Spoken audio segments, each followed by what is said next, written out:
nombre del Padre, y del Hijo, y del Espíritu Santo, la gracia y la paz de parte de Dios nuestro Padre y de Jesucristo el Señor esté con todos ustedes. Buenas tardes a todos. Dispongámonos para celebrar esta misa reconociendo nuestros pecados.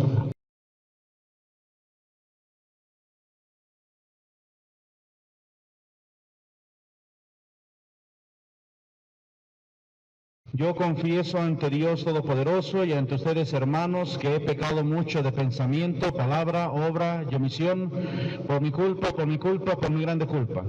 Por eso ruego a Santa María, siempre Virgen, a los ángeles, a los santos y a ustedes, hermanos, que intercedan por mí ante Dios nuestro Señor.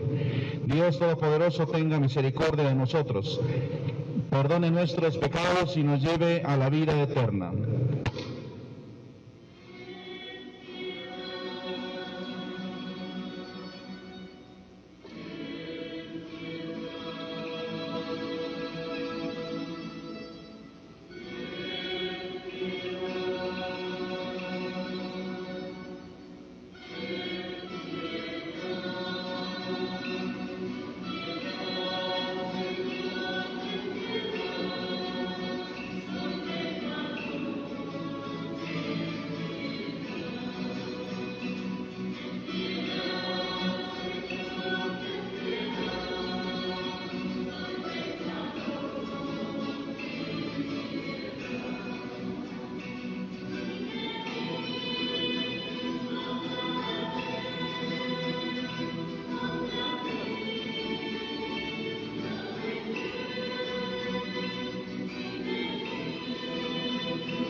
Oremos.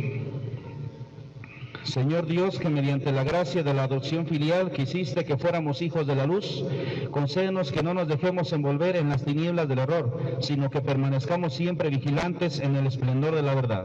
Por nuestro Señor Jesucristo, tu Hijo, que vive y reina contigo, en la unidad del Espíritu Santo y es Dios por los siglos de los siglos. Siéntense, por favor, vamos a escuchar la palabra de Dios. Del libro de la sabiduría. Dios no hizo la muerte, ni se recrea en la destrucción de los vivientes. Todo lo creó para que subsistiera las criaturas del mundo. Son saludables. No hay en ellas veneno mortal. Dios creó al hombre para que nunca muriera, porque lo hizo a imagen y semejanza de sí mismo. Mas por envidia del diablo, entró la muerte en el mundo y la experimentan quienes le pertenecen. Palabra de Dios.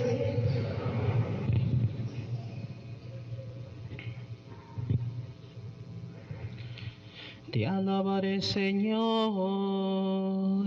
eternamente.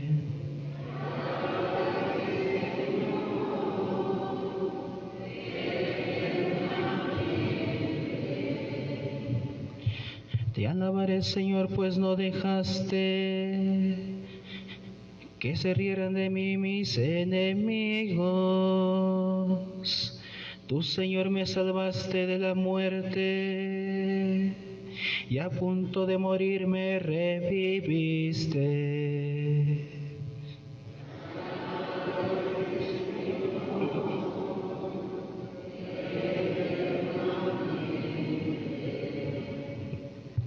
Alaben al Señor quienes lo aman. Den gracias a su nombre,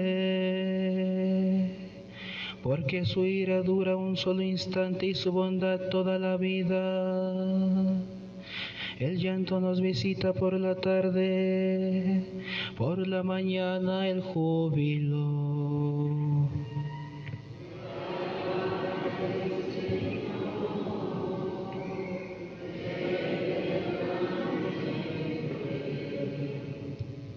Escúchame, Señor, y compadécete.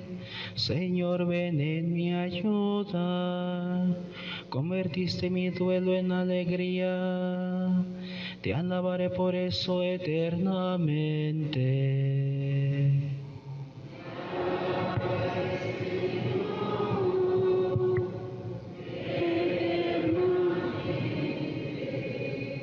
De la segunda lectura de la carta al apóstol San Pablo a los Corintios.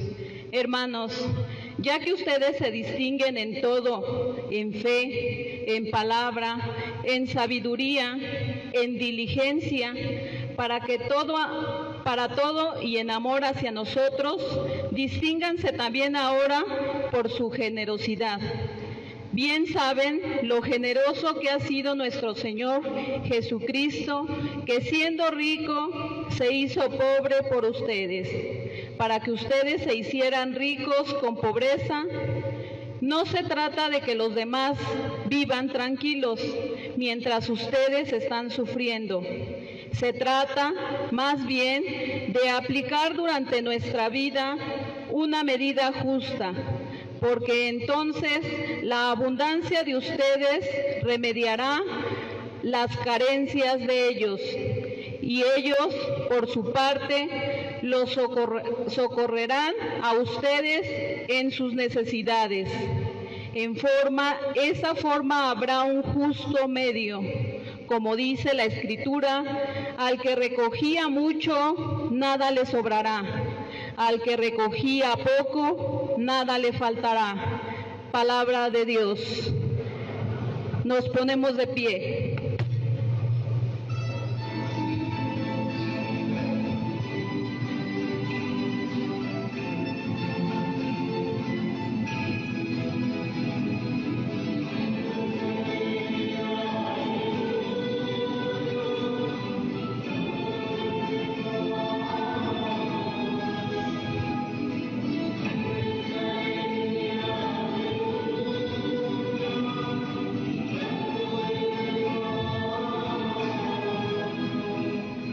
Jesucristo, nuestro Salvador, ha vencido la muerte y ha hecho resplandecer la vida por medio del Evangelio.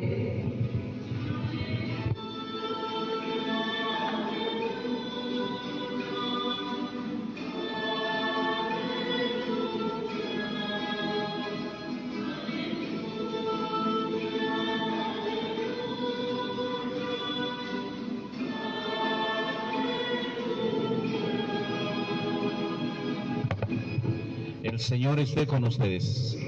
Lectura del Santo Evangelio según San Marcos.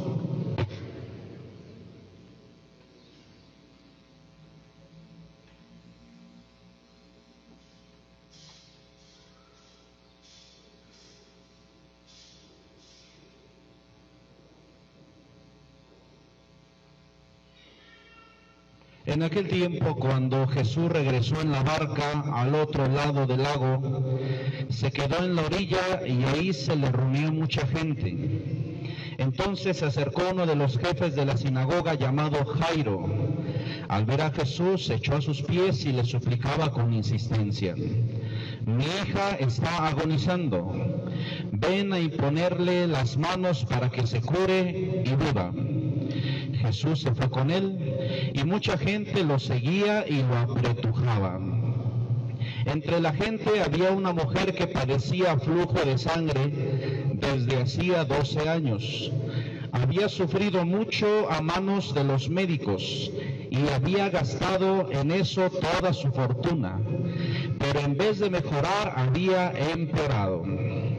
Oyó hablar de Jesús, vino y se le acercó por detrás entre la gente y le tocó el manto, pensando que con solo tocarle el vestido se curaría. Inmediatamente se le secó la fuente de su hemorragia y sintió en su cuerpo que estaba curada. Jesús notó al instante que una fuerza curativa había salido de él. Se volvió hacia la gente y les preguntó: ¿quién ha tocado mi manto? Sus discípulos le contestaron: ¿estás viendo cómo te empuja la gente y todavía preguntas: ¿quién me ha tocado? Pero él seguía mirando alrededor para descubrir quién había sido. Entonces se acercó la mujer, asustada y temblorosa, al comprender lo que había pasado. Se postró a sus pies y le confesó la verdad. Jesús la tranquilizó diciendo: hija, tu fe te ha curado. Vete en paz y queda sana de tu enfermedad. Todavía estaba hablando Jesús cuando unos criados llegaron de casa del jefe de la sinagoga para decirle a este: ya se murió tu hija, ¿para qué sigues molestando al maestro? Jesús alcanzó a oír lo que hablaban y le dijo al jefe de la sinagoga: no temas, basta que tengas fe. No permitió que lo acompañaran más que Pedro, Santiago y Juan, el hermano de Santiago. Al llegar a la casa del jefe de la sinagoga, vio Jesús el alboroto de la gente y oyó los llantos y los alaridos que daban. Entró y les dijo: ¿qué significa tanto llanto y alboroto? La niña no está muerta, está dormida. Y se reían de él. Entonces Jesús echó fuera a la gente y con los padres de la niña y sus acompañantes entró a donde estaba la niña. La tomó de la mano y le dijo: Talitá cum, que significa: óyeme, niña, levántate. La niña, que tenía 12 años, se levantó inmediatamente y se puso a caminar. Todos se quedaron asombrados. Jesús les ordenó severamente que no lo dijeran a nadie y les mandó que le dieran de comer a la niña. Palabra del Señor. Siéntense.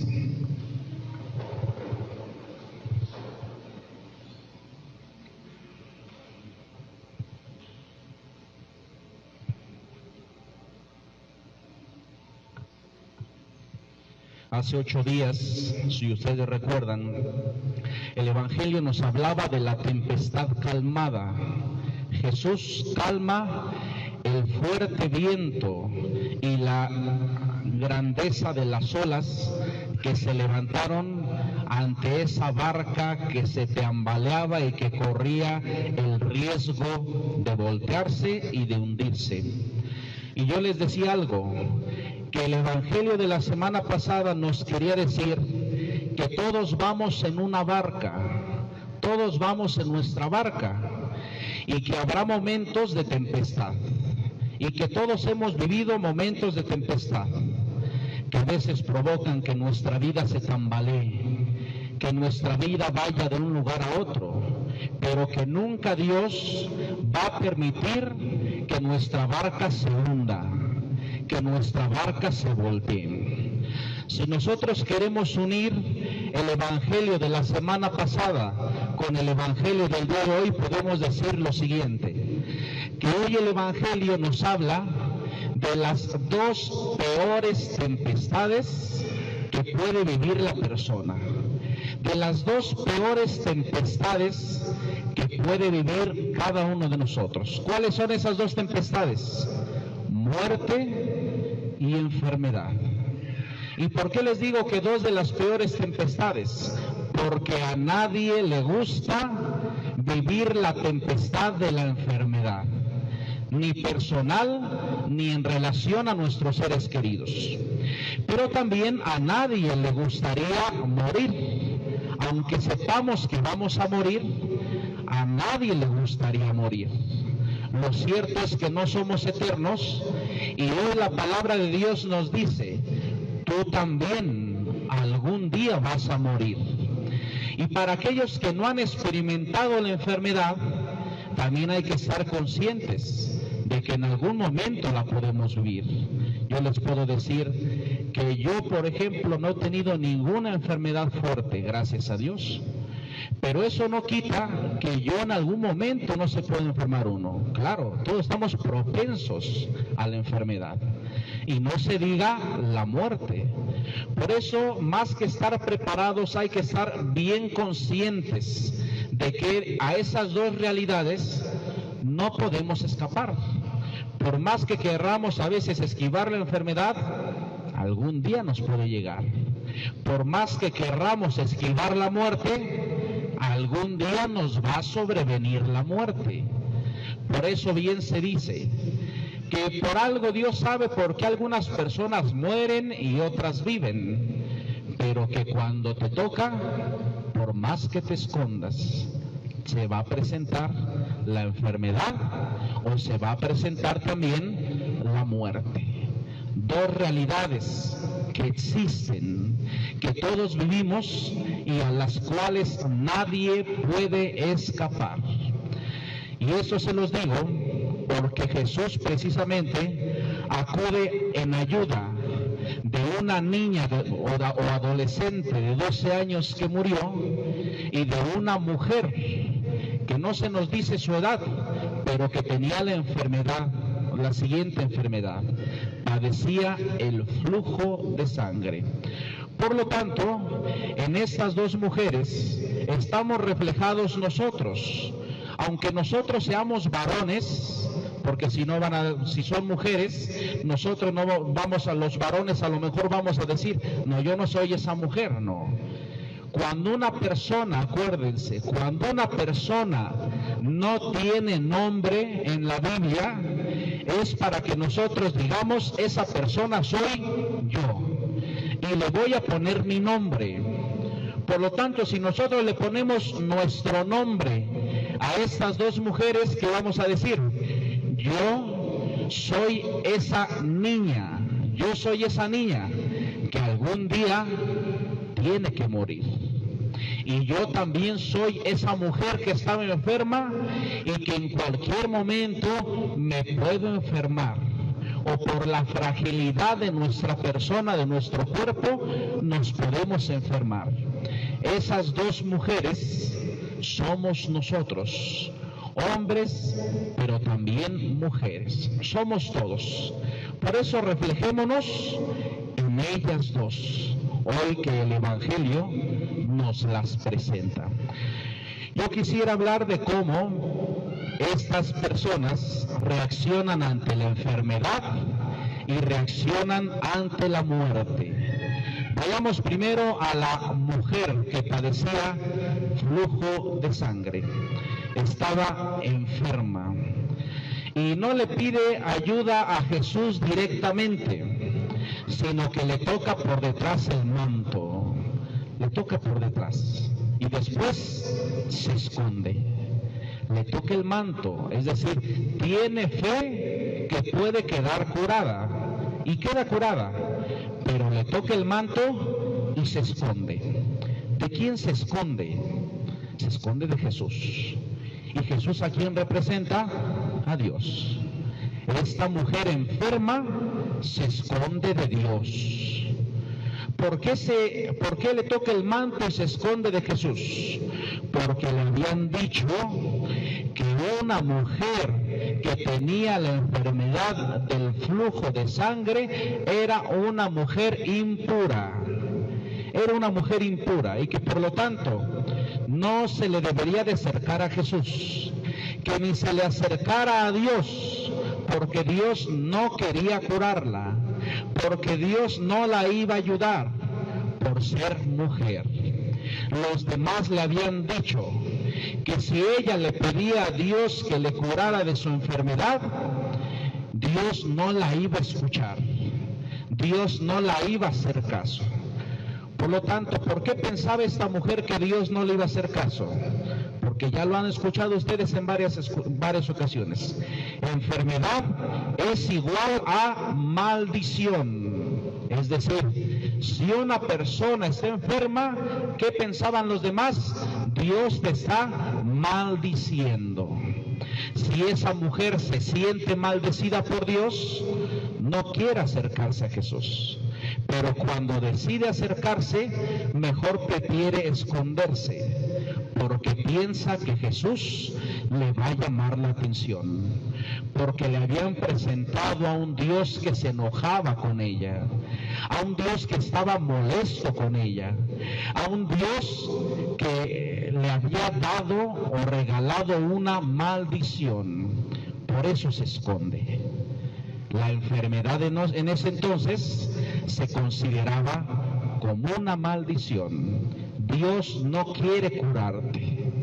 Por eso esa mujer mejor lo toca y dice, mejor me escondo, porque si me dijeron que Jesús es Dios, aunque me cure, ¿qué tal si se enoja? Me escondo de él. Jesús, cuando se acerca a esa mujer, le dice, mujer, le dice, hija, ¿qué tienes, hija? Y la mujer no le queda otra más que enfrentarlo. Dime la verdad, mujer. No, pues Señor, fíjate que fui yo. ¿Por qué te escondes? Pues es que me dijeron que te ibas a enojar conmigo. Me dijeron que tú eras de esta manera. Me dijeron que tú no me ibas a curar, pero ya quedé curada, Señor. Y Jesús les dice, te han presentado a un Dios negativo. Pero mira, no te estoy diciendo nada. Te estoy tratando bien, te estoy tratando con respeto, te estoy tratando con amor. Y la cura de la enfermedad, pero también le cura el corazón, porque ese corazón también estaba muy dañado. Ese corazón también tenía muchas heridas por lo que le hacían los demás, porque los demás le faltaban al respeto, porque los demás la excluían. Hay una traducción de la Biblia que en el Antiguo Testamento a una mujer que padecía flujo de sangre, de una manera despectiva se decía de esa mujer, a lo mejor la palabra es fuerte y un tanto vulgar, pero así se le decía a la mujer, cuidado, ahí viene la mea sangre, cuidado. Y los demás se alejaban, los demás se iban. Entonces imagínense una mujer que va caminando y que los demás se voltean y que los demás como que se echan a correr y que los demás como que se hacen a un lado. Dale un saludo a alguien y que la otra persona no te conteste el saludo, pues la verdad se siente feo. Dale a una persona un gesto de atención y que la otra persona no tenga ninguna atención o no te regrese ese gesto que tú tuviste, se siente uno mal. Que siente una persona rechazada, que siente una persona que le han inventado cosas, que siente una persona marginada, se siente mal.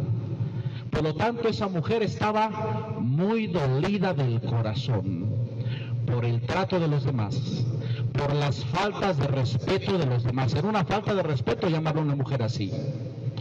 Y en lugar de tener compasión de un enfermo, ahí viene esa maldita. Así se le decía a una mujer enferma. Ahí viene a esa, y se le decía palabras más fuertes. Acuérdense cómo le decían a los samaritanos. Les decían perros. Pues una palabra semejante era para las mujeres con esta enfermedad. Una mujer que caminaba por la vida sola, una mujer que caminaba por la vida marginada, una mujer que caminaba por la vida desamparada, una mujer que por el trato que le daban los otros, seguramente se sentía muy mal. Y Jesús, con el trato que le da, la cura de su doble enfermedad, física, pero también espiritual. Por lo tanto, también hay enfermedades espirituales. La soledad es una enfermedad espiritual para la Biblia. La indiferencia de los demás es una enfermedad espiritual para la Biblia. El rechazo de los demás provoca desamparo, tristeza. Es una enfermedad espiritual para la Biblia. Quizá podemos estar muy preocupados por las enfermedades físicas, pero hay personas que no tienen ninguna enfermedad física, pero que su corazón está enfermo. A veces de enojo, a veces de rencor, a veces de soledad, a veces de odio, a veces de tristeza, a veces de frustración, de muchas cosas. Jesús cura también el espíritu y no nada más el cuerpo. El espíritu también es muy importante que esté sano. Y de esta manera le devuelve la salud. Por lo tanto, Jesús, ¿qué nos dice hoy? La enfermedad no es una maldición. La enfermedad no es un castigo de Dios. La enfermedad, cualquier persona que esté enferma le puede pedir a Dios la salud, mas Dios no se complace porque una persona está viviendo una enfermedad, como lo pensaba esta mujer. La enfermedad nos sobreviene a todos. La muerte. Ahora, la realidad de la muerte la encontramos en esta niña, más bien adolescente, de 12 años. Cuando su papá de la niña, llamado Jairo, le dice a Jesús que le ayude, le dice a Jesús que vaya al encuentro de su hija porque está agonizando, pues Jesús va, pero no va inmediatamente. Jesús se espera un momento mientras atiende a otras personas y después va. Y cuando Jesús llega donde estaba esta adolescente de 12 años, en el Evangelio se nos dice cómo tomaba la gente la muerte, o la realidad de la muerte, pero también cómo la toma Jesús. Cómo tomaba la gente la realidad de la muerte. Llega Jesús a la casa de Jairo y le dicen los demás: ya no tienes nada que hacer, ya no tienes nada que hacer. La niña ya está muerta. Poca fe en la resurrección de los muertos. Ya no tienes nada que hacer. La niña ya está muerta. Desconfianza del poder de Dios ante la muerte. Llega Jesús donde está la adolescente y más que hablarle primero al adolescente, primero le habla a los que están ahí rodeando el cuerpo del adolescente. Antes de decirle al adolescente, levántate, Jesús le dice a la gente que está ahí reunida: ¿qué pasó? ¿Qué es ese llanto? ¿Qué es ese alboroto? ¿Qué tienen? ¿Por qué tanto llanto y por qué tanto alboroto? ¿Por qué tanta tristeza? Pues Señor, es que se murió la niña. ¿Quién les dijo que está muerta? ¿Quién les dijo que está muerta? Yo me preguntaba ¿qué nos quiere decir el Evangelio? Yo llegaba a la conclusión de que Jesús, cuando les dice, ¿qué pasó? ¿Por qué están así? Y cuando le responden, está muerta, y Jesús dice, está viva, yo pensaba que quizá el Evangelio nos quiere decir que los que matamos a nuestros seres queridos somos nosotros, Dios no. Que los que metemos al hoyo, a un féretro, a las cenizas, que a los que dejamos en la muerte a nuestros seres queridos somos nosotros, Dios no. ¿Por qué tanto alboroto? ¿Por qué tanto llanto? Es que Señor está muerta. ¿Quién les dijo que está muerta? Está viva. La niña solamente duerme. La adolescente solamente duerme. Si ustedes piensan que está muerta, están equivocados. La niña está viva. Ella está viva. Por lo tanto, Dios no mata a nuestros seres queridos. Los matamos muchas veces nosotros. Dicen, y yo creo que es cierto, dicen que en un velorio es más importante la gente que llora, que sufre, que el mismo muerto que se está velando. Yo creo que es verdad. Yo creo que en un velorio el muerto pasa a un segundo plano. En un velorio los más importantes, no debe de ser así, los más importantes son los que rodean el cuerpo, los que rodean la situación de muerte. Cuando en un velorio nos reunimos en torno a la oración de una persona que falleció y sobre la cual vamos a orar. Por eso Jesús llega a esa especie de velorio y les dice, ¿por qué tanto alboroto? ¿Por qué tanto llanto? Bueno, el Señor que se murió. No, no se murió. Ella duerme nada más. Los que están llorando son ustedes. Los que están tristes son ustedes. Pero ella no. Está viva. Duerme. Niña, te lo digo, levántate. Enséñales a tus seres queridos, enséñales que estás viva, levántate. No te dejes matar por tus seres queridos, levántate, diles que estás viva. Diles que te recuerden como una viva, no como una muerta. Diles que vives, levántate para que vean que estás viva y no que estás muerta. Por eso se le rinde a veces culto a la muerte. Por eso a veces se le rinde adoración a la muerte. Por eso para nuestra cultura es más importante la muerte. No, no es más importante la muerte. Para nosotros debería de ser más importante la vida. Y es cierto, es muy cierto, que en un velorio es más importante todo el alboroto que se hace en torno a un difunto que el mismo difunto. Cuando si estamos rezando al difunto, lo más importante debería de ser ese difunto y no nosotros. Muchas veces está en un velorio y el difunto pasa a un segundo plano.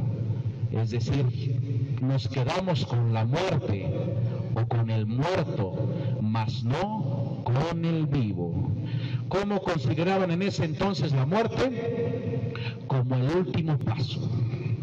¿Cómo consideraban entonces la muerte? Como algo definitivo.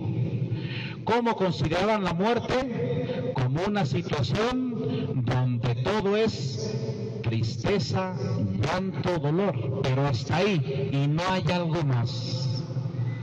Más que la muerte está la vida que Dios ofrece. Por eso la primera lectura de la sabiduría dice, Dios es un Dios de vivos y no de muertos. Nosotros no adoramos al Dios muerto en la cruz, nosotros adoramos al Cristo resucitado que está sentado a la derecha del Padre y que vive entre nosotros.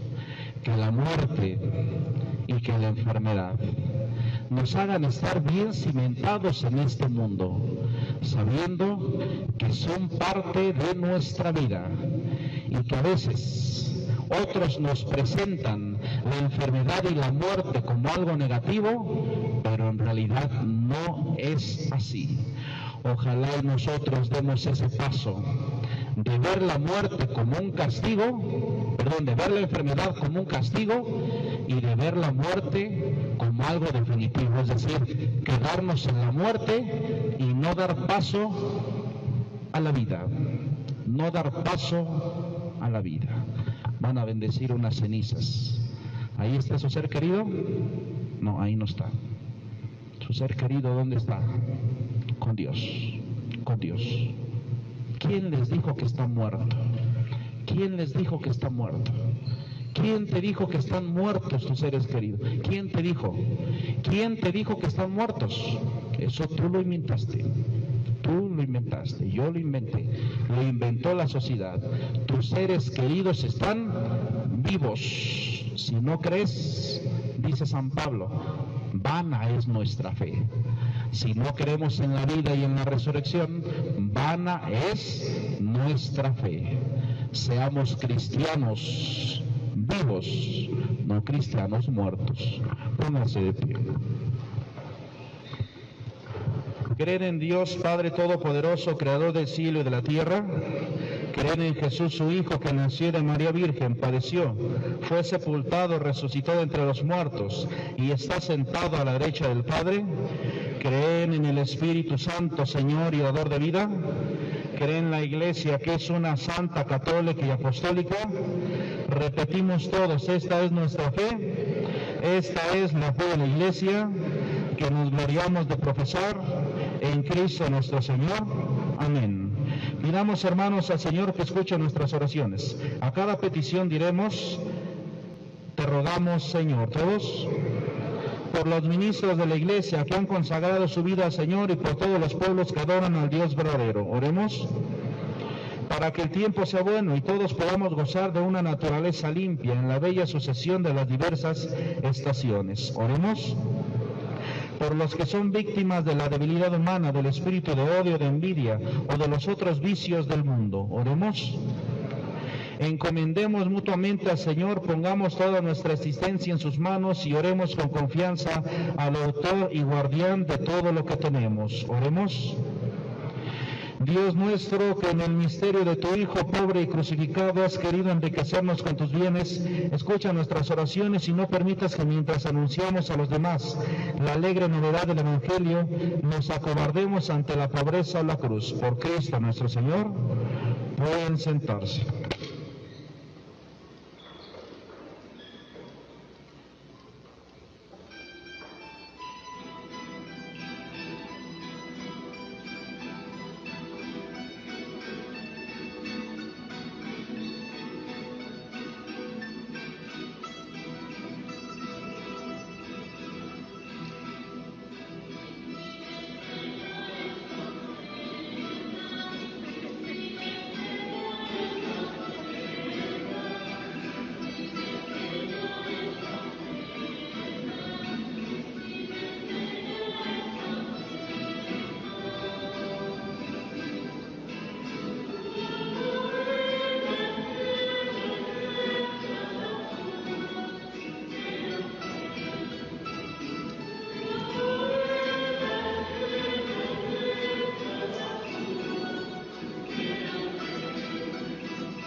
Oren, hermanos, para que este sacrificio humilde de ustedes sea agradable a Dios Padre Todopoderoso. Señor, reciba de tus manos sacrificio para alabanza y gloria a su nombre, para nuestro bien y de toda su santa iglesia. Señor Dios, que bondadosamente realizas el fruto de tus sacramentos, concédenos que seamos capaces de servirte como corresponde a tan santos misterios. Por Cristo nuestro Señor. Señor, esté con ustedes. Levantemos el corazón. Demos gracias al Señor nuestro Dios. En verdad es justo y necesario, es nuestro deber y salvación darte gracias siempre y en todo lugar por Jesucristo, tu Hijo, ya que en todos los momentos y circunstancias de la vida, en la salud y en la enfermedad, en el sufrimiento y en el gozo, por tu siervo Jesús nuestro Redentor, porque Él en su vida terrena pasó haciendo el bien y curando a los oprimidos por el mal. También hoy, como buen samaritano, se acerca a todo hombre que sufre en su cuerpo, en su espíritu, y cura sus heridas con el aceite del consuelo y el vino de la esperanza. Por este don de tu gracia, incluso cuando nos vemos sumergidos en la noche del dolor, vislumbramos la luz pascual en tu Hijo muerto y resucitado. Por eso, unidos a los ángeles y a los santos, cantamos a una voz el himno de tu gloria.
Santo eres en verdad, Señor, fuente de toda santidad. Por eso te pedimos que santifiques estos dones con la fusión de tu Espíritu, de manera que se conviertan para nosotros en el cuerpo y la sangre de Jesucristo nuestro Señor, el cual, cuando iba a ser entregado a su pasión voluntariamente aceptada, tomó pan, dándote gracias, lo partió y lo dio a sus discípulos, diciendo: tomen y coman todos de él, porque esto es mi cuerpo que será entregado por ustedes.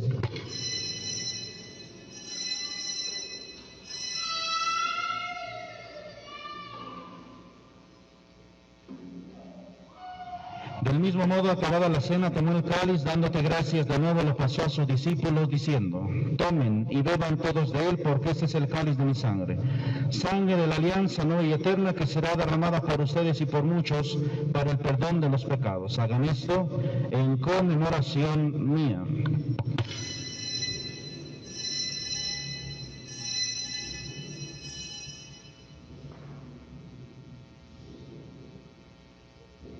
Este es el sacramento de nuestra fe. Así pues, Padre, al celebrar ahora la memoria de la muerte y resurrección de tu Hijo, te ofrecemos el pan de vida y el cáliz de salvación. Te damos gracias porque nos haces dignos de servirte en tu presencia. Te pedimos humildemente que el Espíritu Santo congregue en la unidad a cuantos participamos del cuerpo y la sangre de Cristo. Acuérdate, Señor, de tu iglesia extendida por toda la tierra, con el Papa Francisco, con nuestro obispo José Antonio, y todos los pastores que cuidan de tu pueblo, llévala a su perfección por la caridad. Acuérdate, Padre, de todos tus hijos difuntos que han muerto en tu misericordia, admítelos a contemplar la luz de tu rostro. Ten misericordia de todos nosotros, y así con María, la Virgen Madre de Dios, San José, su esposo, los apóstoles y cuantos vivieron en tu amistad a través de los tiempos, merezcamos por tu Hijo Jesucristo compartir la vida eterna y cantar tus alabanzas. Por Cristo, con Él y en Él. A ti, Dios Padre omnipotente, en la unidad del Espíritu Santo, todo honor y toda gloria por los siglos de los siglos. Fieles a la recomendación del Salvador, siguiendo su divina enseñanza, nos atrevemos a decir: Padre nuestro que estás en el cielo, santificado sea tu nombre. Venga a nosotros tu reino. Hágase tu voluntad en la tierra como en el cielo. Danos hoy nuestro pan de cada día, perdona nuestras ofensas, como también nosotros perdonamos a los que nos ofenden. No nos dejes caer en tentación y líbranos del mal. Líbranos de todos los males, Señor, y concédenos la paz en nuestros días, para que, ayudados por tu misericordia, vivamos siempre libres de pecado y protegidos de toda perturbación, mientras esperamos la gloriosa venida de nuestro Salvador Jesucristo. Señor Jesucristo, que dijiste a tus apóstoles: la paz les dejo, mi paz les doy, no tengas en cuenta nuestros pecados, sino la fe de tu iglesia.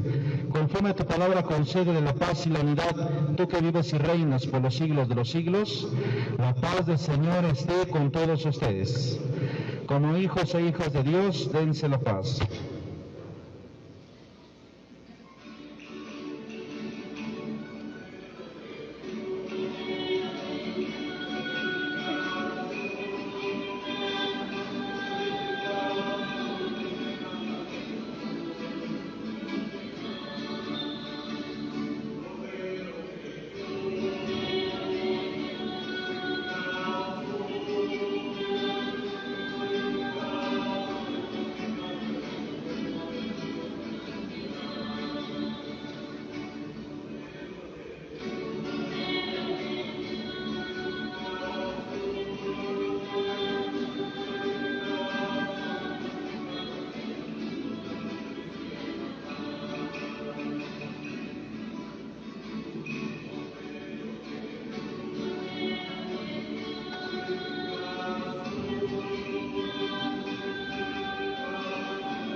Este es el Cordero de Dios que quita el pecado del mundo. Dichosos los invitados a la cena del Señor.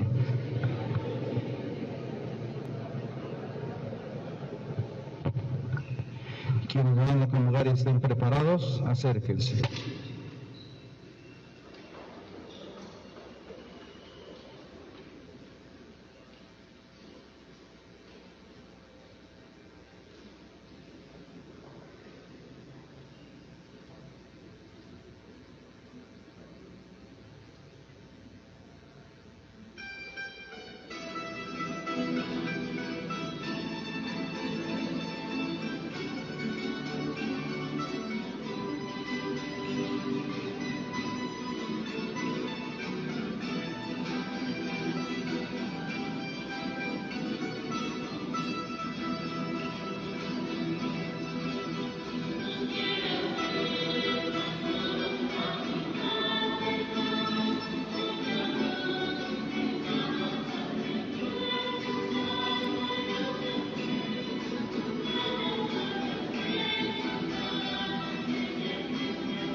Oremos.